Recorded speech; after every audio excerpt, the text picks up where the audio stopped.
Hey guys, I'm painting some used exhaust manifolds here. Figured I'd take you along for the ride. Those of you following along with the Mustang project, yeah, these are for the Mustang. And what happened with me is I was extracting the bolts out of here, the flange studs I should say, and they snapped off inside the manifold, so I had to get used ones. These were 150 bucks on eBay, so not too bad. And so the first thing I'm going to do here is for painting, I've got me some flame-proof primer, and I got me some flame-proof paint. I'm not sponsored by anybody, so... And I do have a spinny wheel here with a wire wheel attachment on it. And I do have some 100% acetone nail polish remover. If you steal it from your girlfriend, you can apologize later. Okay. And if you don't have one of these spinny boys, you can have yourself a wire brush. It's a couple bucks at the hardware store, Harbor Freight or whatever. And just what I'm going to do is scrub it down to bare metal, make it where it's kind of shiny. And I'm going to keep it moving around like that. I'm not going to stay in one spot too long. So it's kind of like this. You can sort of see getting down to the metal there. Continue on here. A little something like that. I did the best I did there. Best I could have done there. All right, boys, they're kind of ground down most of the way here, so I'm going to go ahead and get me my nail polish remover, a clean rag, and give her a good old wipe down. Okay.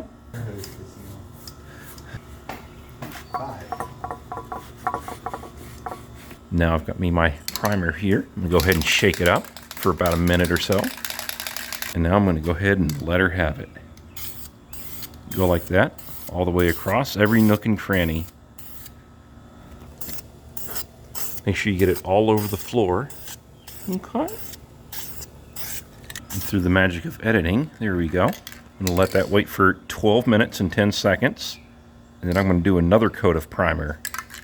All right, boys, one more coat, and then I'm going to wait an hour, and I'm going to put the red stuff on. I'm getting some steps in. Just like before, every square inch. Nice, even, light coats like that. All right, here she is. Look at that finish, boys. Heck, you could put them on like this, but like I said, just give it about an hour, and I'm going to make them shiny and red. See you then. It's been 20 minutes. She's ready. Just so you know, both the primer and the finish coat, it recommends 2 light coats followed by a medium coat. What I did is 2 medium to heavy coats. 10 minutes between each coat, 30 minutes before switching over to the color, which is what I'm about to do. And just so you're aware, you're supposed to put it in the oven for 250 degrees for 30 minutes, let it cool for 30 minutes, then put it in at 400 degrees for 30 minutes, let it cool for 30 minutes, and then one last time at 600 degrees for 30 minutes, and then let it cool before touching. But without further ado,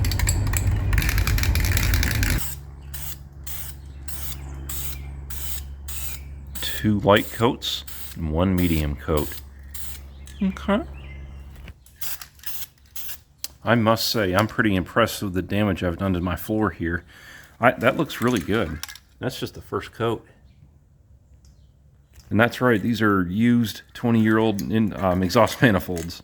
All right, she's dry. She's ready for, she's dry-ish, ready for the next coat. I'm gonna do a pretty thick coat here.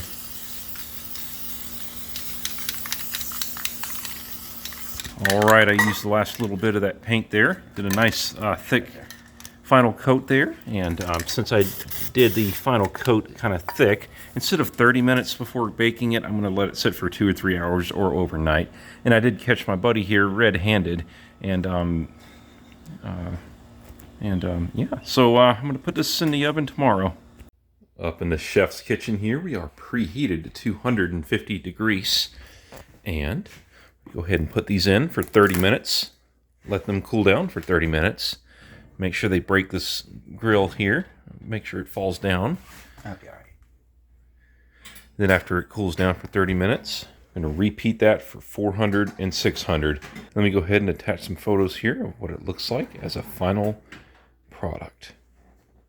Okay. You guys have a great day. Thank you for watching. I hope this helps. I do have a Facebook and Discord group.